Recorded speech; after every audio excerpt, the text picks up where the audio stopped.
Welcome to Dub at the Cup. It is a rest day, the aftermath of Australia's semi-final defeat to England. Unfortunately, no Pakua Frimpong today, but you've got me, Teo Pellizzeri, and the Redheads are taking over because we have the reigning golden boot of the Liberty A-League, Western United star Hannah Keane. Hannah, it is so good to have you on Dub at the Cup. Hello. Thanks. It's nice to hear some Australian accents again. It's been too long. Well, it's a pleasure to hear yours because unfortunately you don't join us in the best circumstances for the Australian team. We're heading to a third-placed playoff rather than a World Cup final. What did you think of Australia? I mean, we've barely had 12 hours to process the result. What impression did the game leave you, England's 3-1 win? I think everyone seems surprised that Australia did so well. I mean, you have the home field advantage, so you do have that going for you, but I think it was still just kind of a dream that they would get so far, and I think they did amazing. I think the fight, just their strategy, everything, I think they did an amazing job. And yeah, they should be so proud with how far they came. I mean, it was unbelievable. I think that it's just a good stepping stone for the future, and just the next few years, the next big tournaments, they're going to do really well. Now, you've played in England. When you were there, it was well before the revolution that has seen them become one of the world's leading teams, consecutive World Cup semi-finals, winning the Euros, now into a World Cup final. When you were there, though, how far away did it feel as though England would play in a World Cup final one day? Uh, I don't know. I actually don't think it was that far away. I am a little bit older though, so I think most of the girls on that team, because I played there when I was 19, 20 years old, most of the girls on that World Cup team would have not have even been anywhere near the national team at the time I was there. But I could see it. I could see it. They had great programs, great grassroots even at that time. So I'm not surprised at all. The level and the will to play has always been there. So I think, yeah, they're gonna do good in the final. Now, you've taken Australia into your heart and made Australia your home now in the A-League. How much does it excite you to be returning to this country, knowing that there's been such a groundswell and so much more support for the game, and that will hopefully be reflected in the A-League too? I'm so excited, and that was also one of the reasons why I did choose to come to Australia when I did. I knew that there was going to be a World Cup the summer following my season being there, so I wanted to be around for it all. And I think it'll be really interesting to see the season that was before the World Cup and the season that is after the World Cup, because it will prove to see if everything was kind of worth it. And I'm very positive about it. I think just the turnout to all the games and even the worldwide viewership of everything has been amazing. So I think it'll be a really, really good upcoming A-League season. Well, that the viewership records obliterated once again by this World Cup semi-final here in Australia, and hopefully, given a lot of the pre-tournament talk about being able to sell the rights in Europe and not the greatest time slot for America, hopefully it'll be reflected internationally as well. What do you think Australia needs to learn from this tournament, either on or off the field, though? Because we're riding the wave of success. Everyone wants to capitalize on it, but what are some of the things you think it's important that we use as building blocks now, or we don't take for granted going into the future? That's a very interesting question. I think you can be pretty honest about just like the style that they play, and how I think depending a lot on Sam Kerr, so depending on one player, um, can be tough. And I think they need to take a look at the depth of their squad a little bit. And I'm sure everyone has touched on this because you've like Sam had been out for a few games and it was a problem that they saw that they faced. But I think, yeah, just the depth, and also, like you said, from the grassroots, just getting more girls to play, because if more people play, then there probably will be more Sam Kerrs. The chances are higher. So, yeah, I think just spreading awareness of the game. And I know you guys have a lot of other sports that um, young kids are interested in, but I think just the more that play soccer, the more that you'll have a better team and more to choose from. Well, I certainly hope so. Now, before we talk about the final between England and Spain, let's get a little bit more of the English perspective, because Keep Up's James Dodd caught up with Sky Sports News' Gail Davis. Well, the World Cup final has been decided. Spain and the Lionesses will contest the final here at Stadium Australia on Sunday. Someone who will be no doubt very happy is Gail Davis from Sky Sports News in the UK. Gail, you've just been with Sarina Wiegman. How was she? How was the mood amongst the players? And I suppose the British media in general? Yeah, so delighted, so utterly proud. She's been to a lot of major finals in her career, but she says she never takes it for granted. She has to work so hard to get there, and she actually said she's living in a fairy tale. That's how it feels.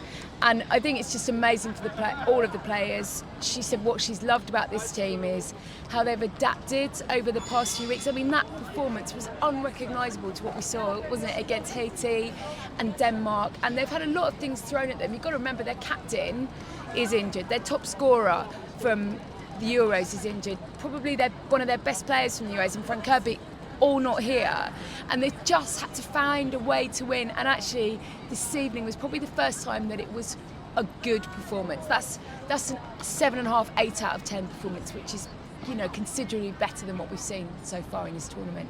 You and I have spoken quite a few times during this tournament about, you mentioned the performances in general.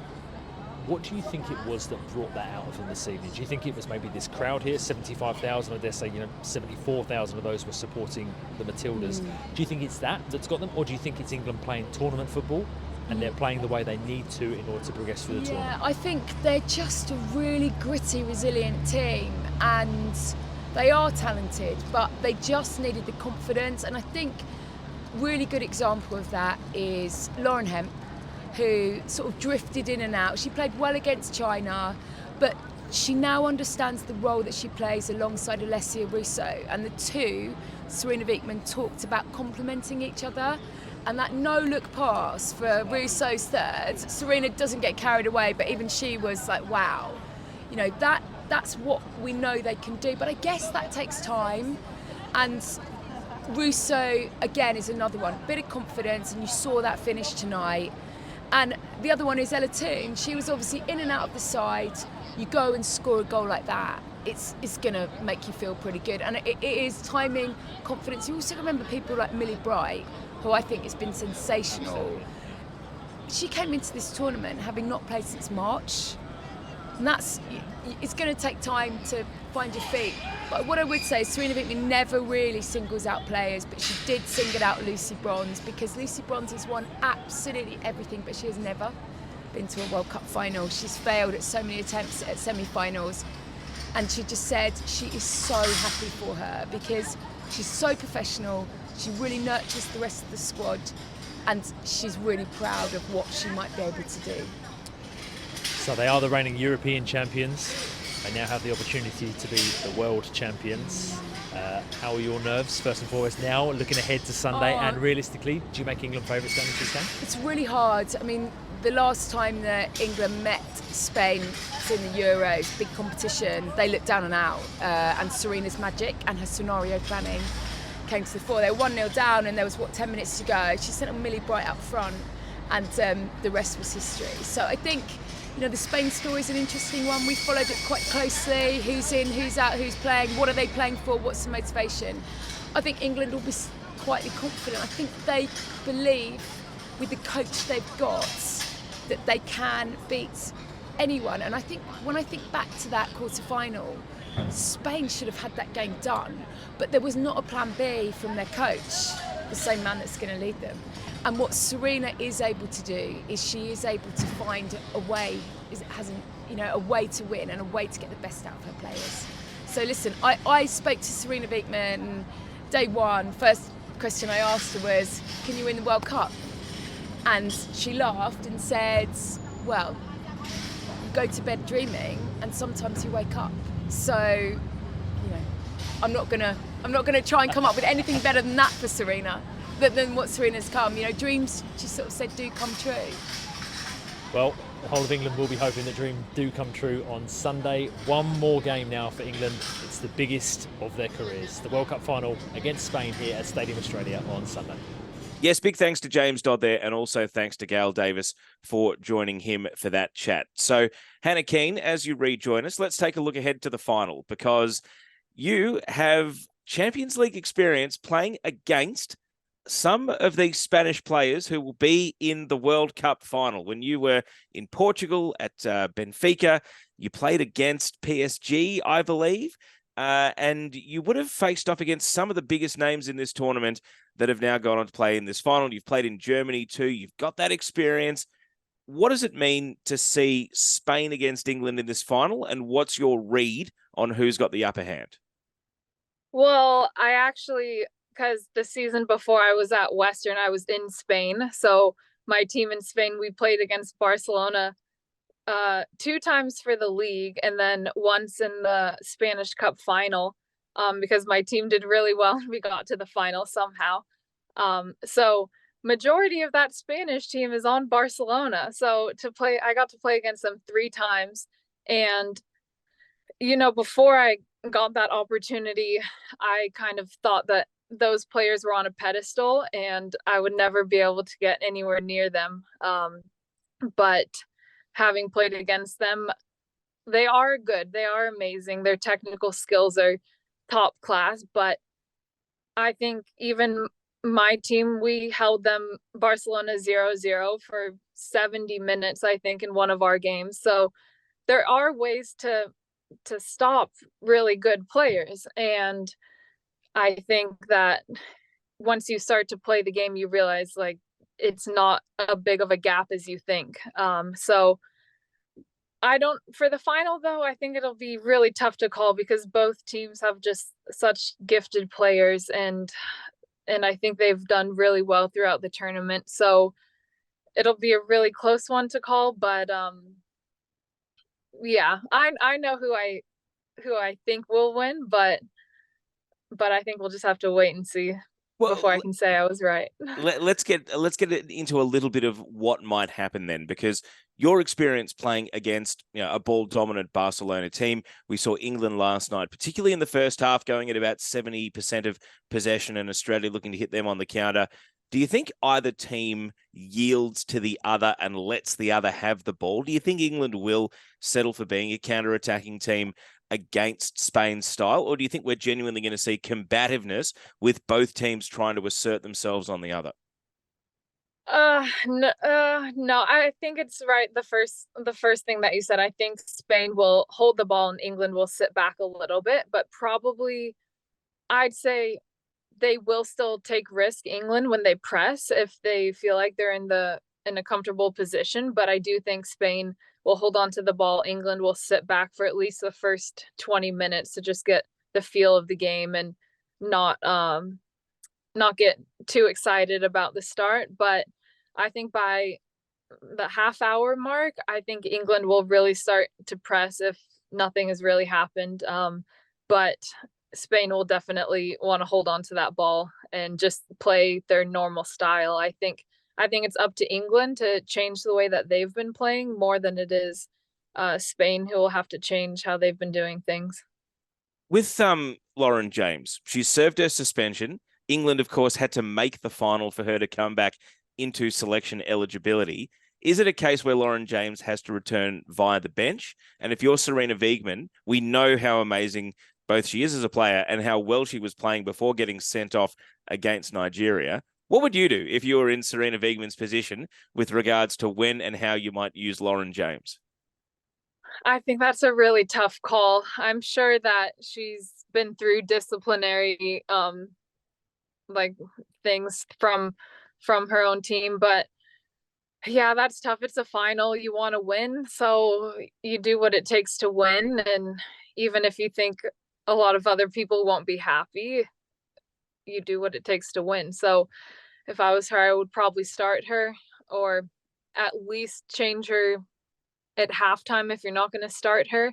But you need all the help you can get. I mean, missing 2 games, she's going to have pretty fresh legs, so it's a little bit helpful.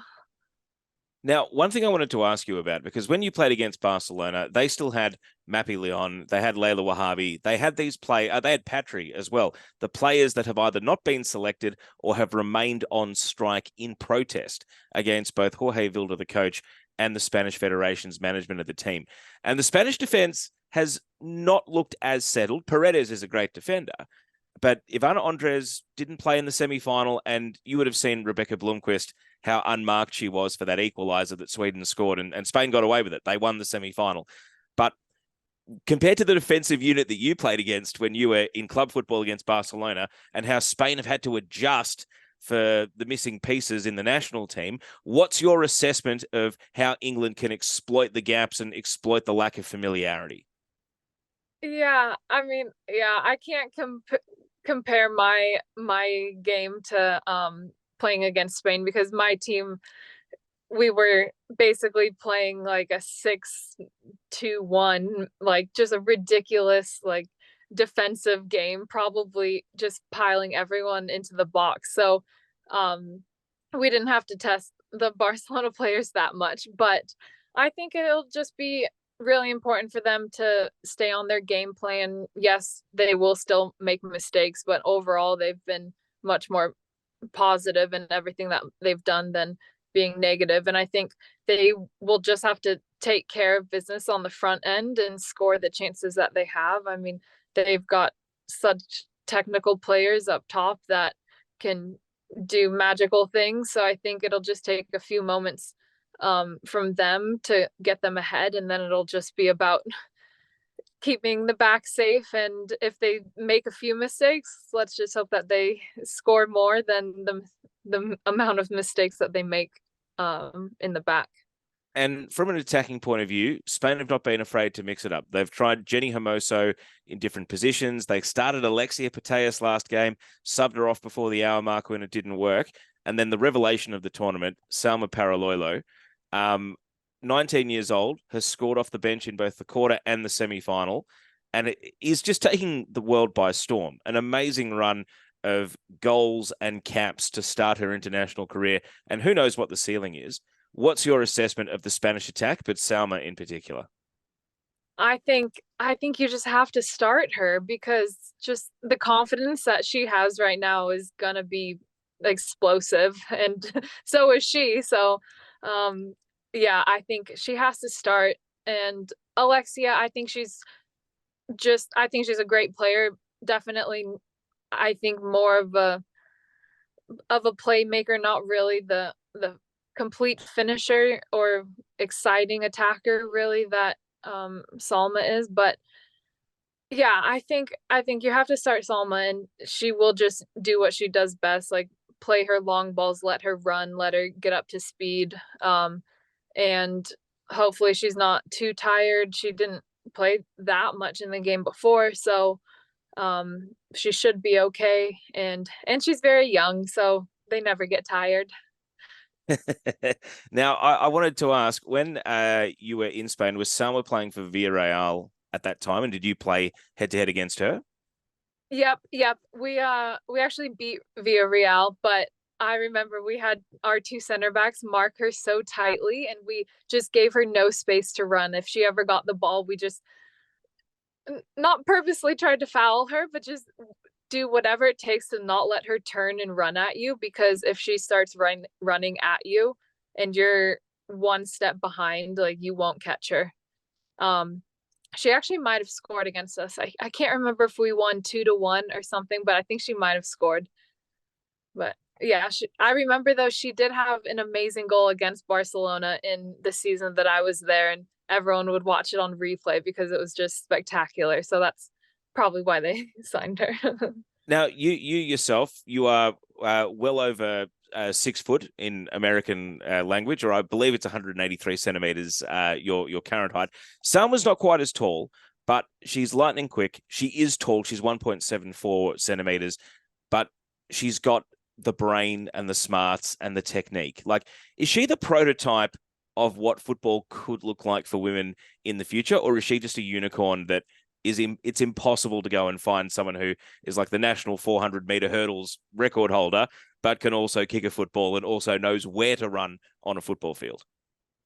No, I think she's just an example of the many, many young players that are coming into the game. And it's it's really, really good to see, because I think when I was that age, there were not as many of hers as there are now. I think all the young players, they play more, they're more passionate, they're more aggressive. They're just, the desire to be at the top level is, I think, much more higher than it was 10 years ago. So I think it's just inspiring more young girls to work harder and put in more effort, and there will be many more like her. And I think it's just great for the game, because the quality everywhere will just blow up. Now that we've had a chance to talk it out and talk about some of the strengths and the weaknesses of each team, are you going to give me a prediction, or do you simply have who you would prefer to win rather than who you think will win?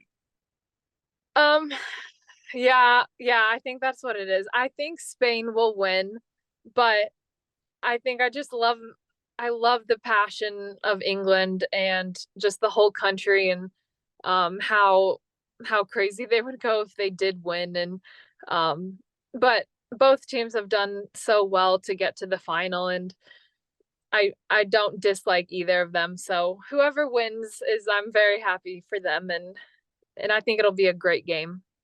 Now let's move on to your home country, the United States of America. Just today, the announcement that Vlatko Andonovski, the US women's national team head coach, has resigned his position. It means the job is vacant. And I don't think I will be the only person to suggest that they may headhunt former assistant coach Tony Gustafsson, the current Matildas coach, to come in and take the job. Hannah, what was your initial reaction to hearing that Vlatko is not going on in the job? And then what do you think is top of the priority list for the United States Federation when they go looking for who will coach this team heading to the 2024 Olympics? I mean, I was shocked, but not totally surprised.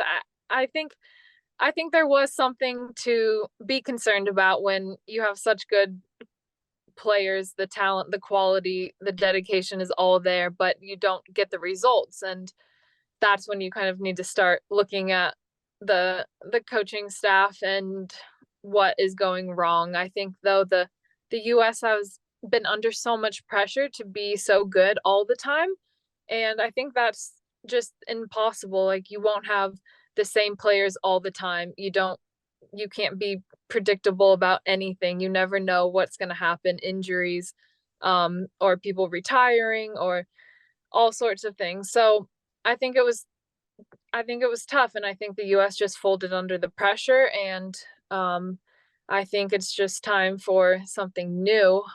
So I'm not too surprised that he's gone, but yeah, I think they're going to be very picky about what they look for in a new coach and who it will be.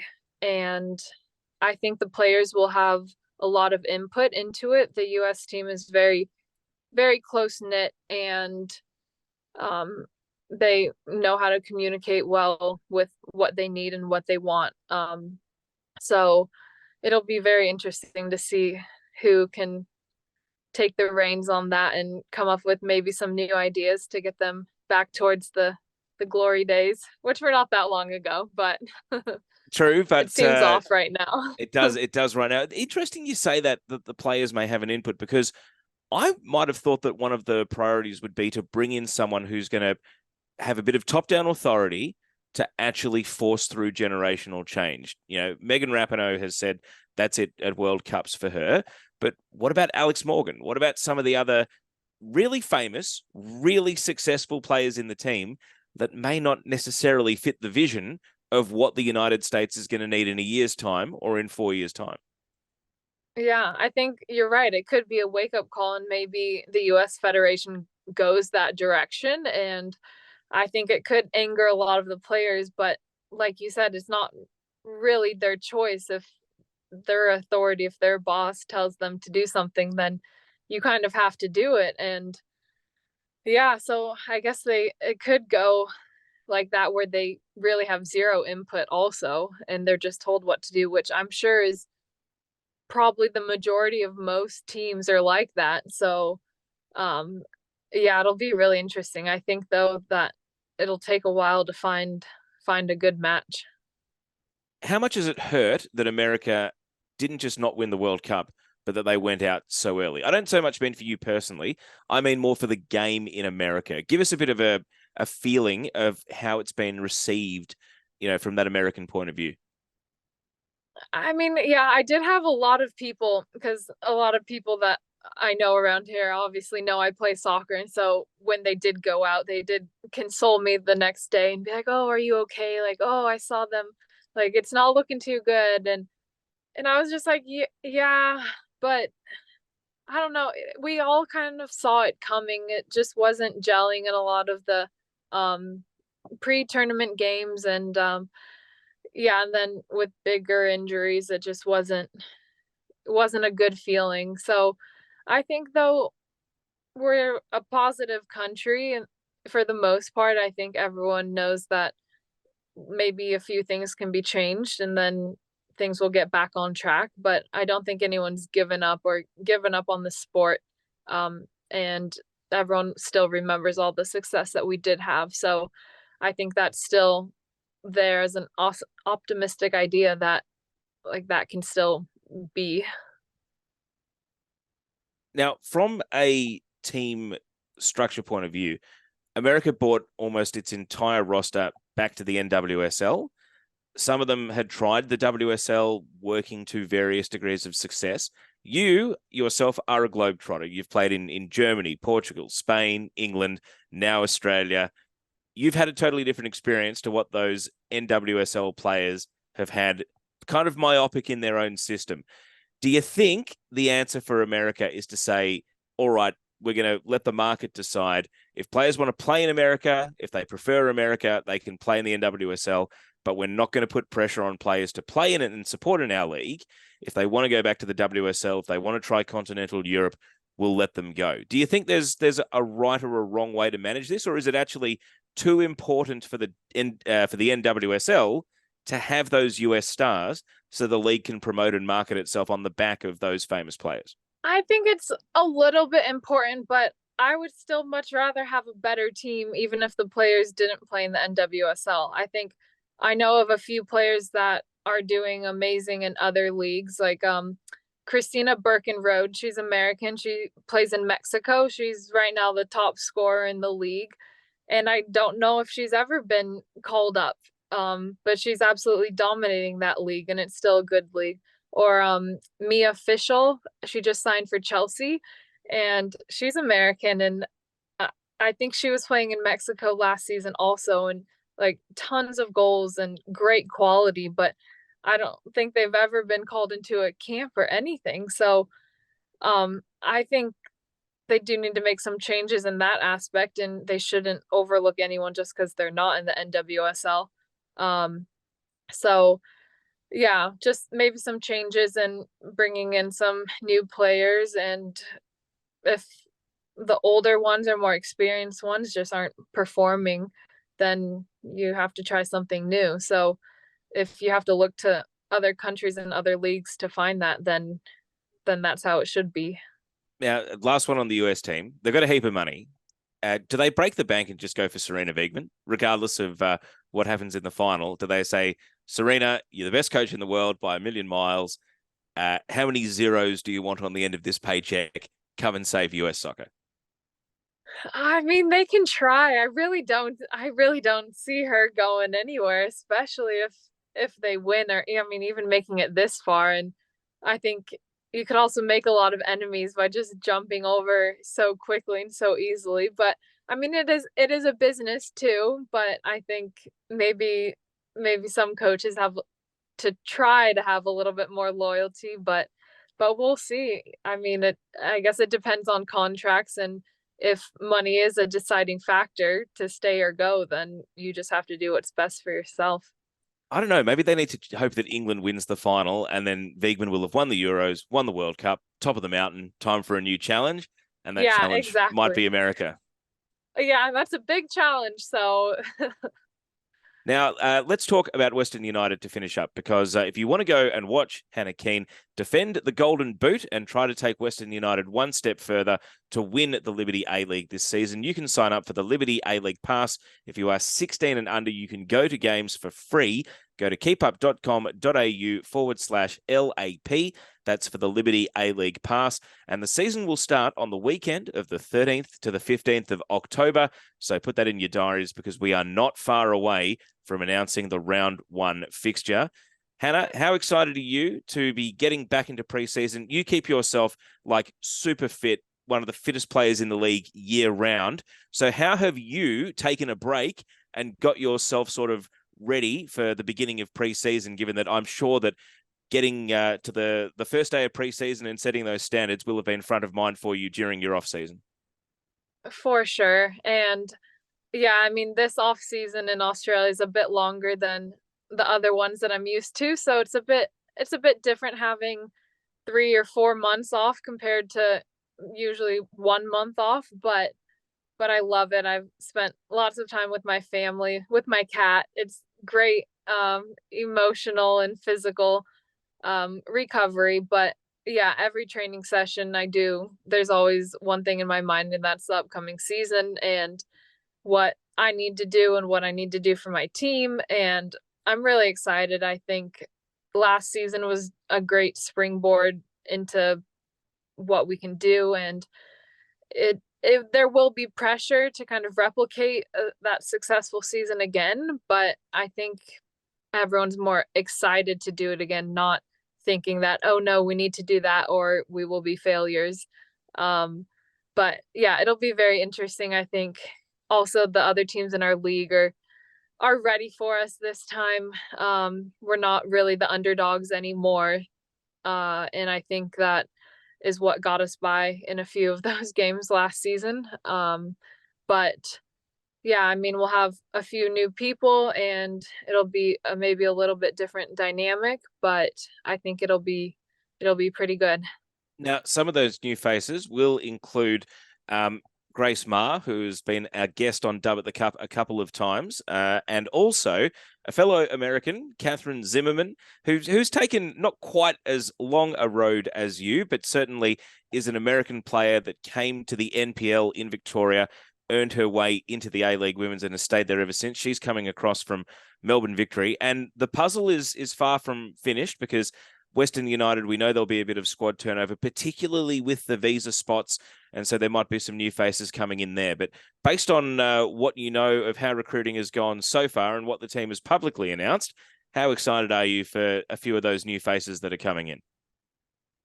I'm really excited. I mean, I loved the team that we had last year, but I did feel like the depth sometimes was tough, and I felt the pressure. And yeah, I'm really excited for the new people, and I know Zim and she's a great person. So just knowing that you have a great player and a great person joining your team is something to look forward to. And I know she knows how to score. She has some banger goals. So I'm really excited to see her up top with me and what we can do together. And I think it'll be really entertaining. Now, the season's a little bit longer this coming campaign. Are you the sort of person that when you set yourself goals, you set it in terms of numbers? Like, do you have a number of goals in mind that you're aiming for this season? Or do you tend to prefer, assessing your performance based on whether or not the team won and your contribution to it? Probably a little bit of both. I think it's helpful not to totally rely on a set number. And sometimes I have to take a step back and, like you said, like, oh, I didn't score this game, but I helped this and I did this and I did that. So that's helpful. But I always want to do better than what I did before. So maybe there's a number in that about scoring a few more goals. And I think just overall, I can also do better by finishing the chances that I did have. I think I missed a few too many last season. So I just want to be a little bit better in that aspect, a little bit more clinical in front of goal. And yeah, just work hard is usually my number one goal, just to put in the effort. So if I do that and I feel like I worked as hard as I could, I'm happy. And just your coach, Mark Torcaso, he's one that's very personable with the players. There are some coaches that are distant and aloof, and there are some coaches that like to know the players and sort of interact with them on a regular basis. And I think Torcaso, not to compare him to Louis van Gaal, but he's at that Van Gaal end of the scale about knowing what's going on in the players' lives and being able to have a conversation with them. Did he give you a break over the off season at least though? Have you been able to dodge him for a couple of months before coming back into the Western environment? Yeah, he's definitely given me a break. And I think it's funny because last summer, before I came, he would call me probably once every 3 days. And it was funny. But now it's a little bit less because I think he knows that I needed a little bit of a break. But no, he's great. I love talking to him and just chatting. And like you said, yeah, very personable. And it does make me feel comfortable and like I want to do well for him and for the team. So yeah, he's great. Well, Western United will be a fascination this season because, of course, you've set the bar so high in season 1. But if they've got you up top, Hannah, then certainly they're in good hands for the campaign ahead. All the best for the Liberty A-League season. I'm sure we'll be hearing from you more. And thank you for your thoughts on Dub at the Cup. Maybe one last tip before we finish. Third place playoff, Australia versus Sweden. Who do you think is going to get the chocolates in that one and finish on the podium?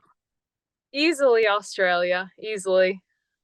Well, you've certainly known how to play to the audience there. So, Hannah Keane, thank you very much for joining us on Dub at the Cup, and good luck for the campaign ahead. Thank you so much. Yes, a big thanks to our guest, Hannah Keane. And don't forget, Keep Up's World Cup coverage continues. We will still have podcasts on the rest day. So don't forget to subscribe to the podcasts in Apple Podcasts and also Spotify. Stay across all the Keep Up social networks for the countdown to the third place playoff and the World Cup final. And also sign up for the Liberty A-League Pass, keepup.com.au/LAP. On behalf of the entire crew behind the podcast, my name is Teo Pellizzeri. We'll speak to you next time.